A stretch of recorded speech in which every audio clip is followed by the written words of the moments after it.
The move is finally complete, yet Charles, my father-in-law, utters his disdain without bothering to address me by name. His usual arrogance is unmistakable, and though he doesn't explicitly call me out, it's evident he's directing his words at me. I've endured his attitude until now, but I've reached my limit. As I pause from wiping the table, I shoot a defiant glare at Charles, who doesn't even bother to meet my gaze. "I'll be out by today," I declare, and Charles responds with a mocking laugh, reveling in his satisfaction. His words cut deep, branding me as a mere parasite and trash. He envisions a life refreshed once I'm gone, oblivious to the profound changes his own lifestyle has undergone over the years. Allow me to introduce myself. My name is Grace, and I recently turned 40. I'm married to William and currently residing with my in-laws. Despite several years of marriage, we remain childless, and there's no intention or possibility of having children. The harsh truth about William's infertility surfaced shortly after our marriage registration. Had I known from the start, I might have reconsidered our union. The revelation struck me like a pit of despair. All our dreams of building a happy family together were shattered. William, with apparent sincerity, had discussed our future children, even contributing to naming them. Little did I know, it was all a facade, a betrayal concealed beneath the guise of a promising future. Despite the profound disappointment, divorce wasn't a simple option for me. We had committed to being a family with the in-laws, who we considered our parents. Reporting a divorce a day after joining the family felt like a breach of trust. Living with the in-laws only intensified the inevitable question of when we would have children. Upon revealing our infertility, the in-laws reacted with fury. To them, a woman unable to bear children was deemed useless and deserving of immediate expulsion. Charles, my father-in-law, took the lead in treating me as a servant, stripping away any semblance of dignity. In their house, I was perpetually relegated to eating alone in the kitchen. I became part of the leftover disposal crew once the in-laws and William had finished their meals. No matter how much effort I put into cooking delicious food, all I received were the scraps left behind by them. Since getting married, I hadn't enjoyed a single satisfying meal. My weight steadily dropped, and within 6 months of marriage, my wrist bones were protruding. Initially, mother-in-law Madison bore the brunt of Charles's tirades, but once I joined the family, his focus shifted to me. Madison seemed relieved by the change. She smiled more often. William once remarked that she felt relieved not to be Charles' target anymore. Despite never smiling around Charles, Madison's demeanor improved in his absence. Charles's tyranny extended beyond targeting me. Upon learning of our infertility, he commanded me to work from dawn to dusk, deeming me lacking as a woman. I had always intended to work after marriage and had no desire to prolong my stay in their house unnecessarily. Balancing early morning chores, seeing everyone off, and heading to work proved challenging, but having a job with flexible hours helped. Despite my efforts, Charles discarded my food without tasting it, citing its appearance as the reason. Neither William nor Madison complained, choosing instead to remain silent.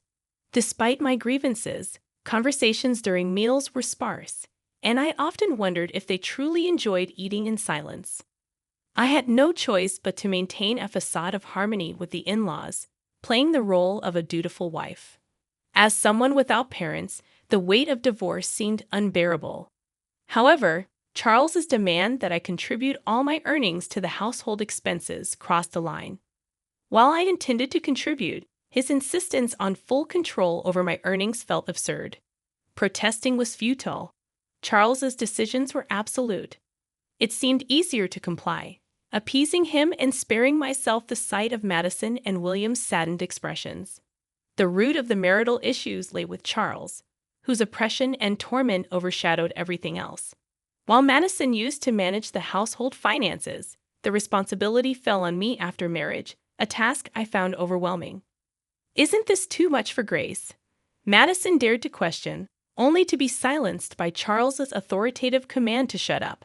I have been dismissed in Charles's eyes, and Madison and I, as women, were deemed worthless, stripped of the privilege to voice our opinions. Taking over the household ledger from Madison initially shocked me, but after several years, I grew accustomed to it. Perhaps the acceptance stemmed from having an additional breadwinner in the house. Charles, however, began spending more recklessly, justifying it as work-related expenses, increasing his nights out, and embarking on trips with Madison and William, excluding me. This sudden change in their behavior marked a departure from the past. Despite the years that had passed, Charles continued to treat me as an outsider, labeling me a parasite or trash. In my younger years, I endured the peace that came when Charles wasn't home, not minding my role as a mere housekeeper. However, as I approached 40, I found his behavior intolerable. The fear that once kept me silent waned, and I started speaking up. Charles didn't appreciate my newfound assertiveness, leading to resentment and a worsening negative loop. Our strained relationship reached a point where Charles constantly badmouthed me, and our interactions were minimal. Whenever he spoke, it was to insult me, creating a dreadful atmosphere at home. Despite the escalating tension, I refused to comply when Charles demanded I leave the house. I snapped back, questioning where I could go knowing I had no parents. Charles, fueled by anger, slammed glasses onto the table, breaking them in the process. Tired of enduring the constant yelling, I deviated from my usual apology and spoke sharply to Charles. I pointed out that he should calm down in his older age. Unaccustomed to such defiance, Charles became furious, asserting his dominance as the master of the house, declaring that a wife like me shouldn't have opinions. Frustration reached its peak, and I confronted Charles head-on, expressing my years-long desire to be treated like a human. He retaliated, escalating to grabbing me by the collar and vehemently declaring that a person like me wasn't needed in his house. The force of his words was enough to shake the furniture, and in that moment, I was pushed away. I should have offered an apology right then and there, but I could no longer contain my frustration. "Fine, you want me to leave. That'll make you happy, right, Charles?" I looked up at him, unable to stay silent any longer. "Yes," he spat out, condescendingly looking down on me. "Then I'll do it," I declared. He stormed off to his room with a loud noise, and I, now a bit calmer, started cleaning the living room that Charles had dirtied.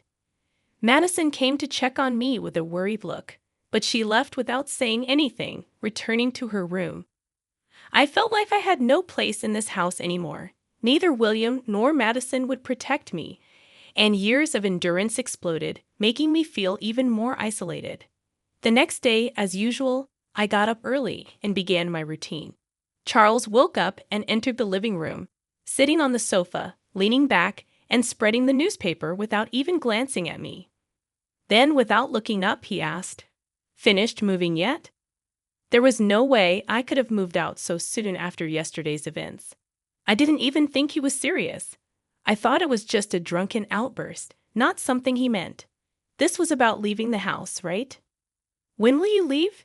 You have no right to live here anymore," Charles said, still not looking at me.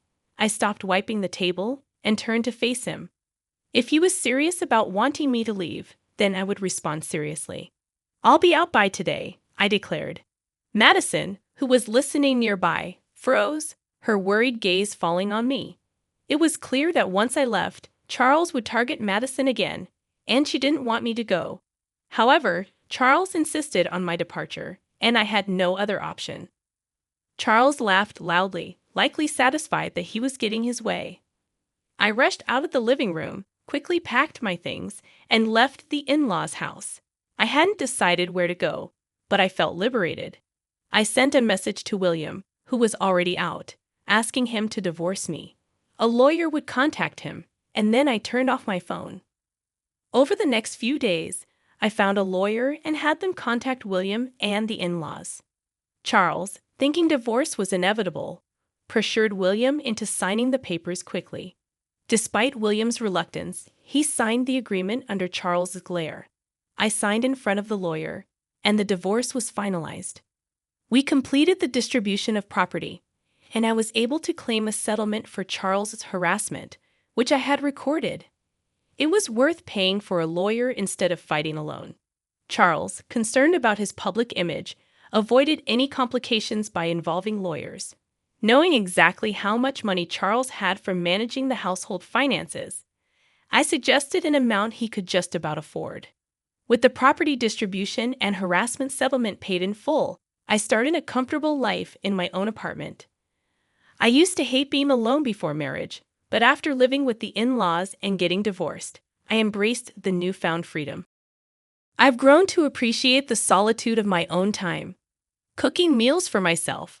I relish the tranquility without anyone raising complaints. About 3 months after the divorce, Charles persistently calls, and though I assume it's nothing positive, I choose not to answer. However, a momentary lapse results in me accidentally picking up. "What have you done to my house?" Charles's voice booms through the phone. Instinctively, I move the device away from my ear to endure the loud onslaught. I respond, "I haven't done anything. I left the house as you instructed." Charles remains unsatisfied, continuing to yell. He's upset about notifications regarding issues with withdrawals, blaming me for the problem. I calmly assert that I didn't alter anything and adhered to his instructions, managing and paying everything due. As the realization of why Charles is angry dawns on me, a grin widens on my face. I'm glad he's not here to witness it. Charles, incredulous, questions the financial aspects, asking how much I earned. I recall never revealing my salary details to him. $45,000 take home. I respond. Charles reacts with a sound akin to a squashed frog before falling silent. In truth, my job in sales at an investment trust company involved a commission-based salary, influenced by the returns generated for investors. Unfortunately, much of it vanished due to Charles' extravagant spending. However, I had wisely invested the inheritance from my parents, bringing in some income. Although not substantial, it covered living expenses. During the property distribution, only William's savings were considered since my parents' inheritance and its earnings were not part of it. Charles, insistent, questions whether the standard of living before marriage was the same. As I press on, he begins to get angrier. In the midst of his tirade, I couldn't help but laugh at his absurd demand. With Charles yelling to keep contributing money to the house, I retort, "You're the one who ruined it. Why should I, no longer a family member, give you money?" I chuckle half-heartedly, and amidst my laughter, I heard something shatter on the other end. Another one of Charles's tantrums. The realization that I no longer had to clean up after his outbursts made me almost wish he would break more. We were strangers now, no longer family or anything remotely close. I urged him not to act like family and advised him to manage his own finances, leaving him just enough to get by. With that, I bid him goodbye and ended the call. I anticipated more calls, but none came. I thought maybe he was remorseful, but it became apparent that wasn't the case. Perhaps he felt ashamed for not being able to make payments and resorted to ordering William and Madison to borrow money from financial institutions, plunging them into further debt. While payments were made, their unwillingness to change their lifestyle perpetuated the cycle of accumulating more debt each month. I learned about this when William pathetically contacted me, even expressing a desire for reconciliation. Furthermore, William proposed cutting ties with Dad and getting back together. However, such a suggestion seemed hypocritical coming from someone who never stood up for me against Charles' harassment. Despite choosing to stay with William, knowing we couldn't have children, he never protected me. Returning to him was not on my agenda. Charles might have felt suffocated, but that was no longer my concern. I wish they understood the consequences of their actions and endured the suffering now. The in-laws struggled with debt, yet they couldn't bring themselves to reduce their lifestyle standards. Charles, now a contract worker with a reduced salary, joined Madison and William in part-time security jobs. It wasn't just Charles. It was also Madison and William, persisting in maintaining their living standards despite being at their limits. I used to be desperate to protect William, but now I lived for myself. At 40, having children might be challenging, but I remained open to the possibility. Before the divorce, Waking up felt like a chore, but now I woke up feeling refreshed, eagerly anticipating a better future in my new life.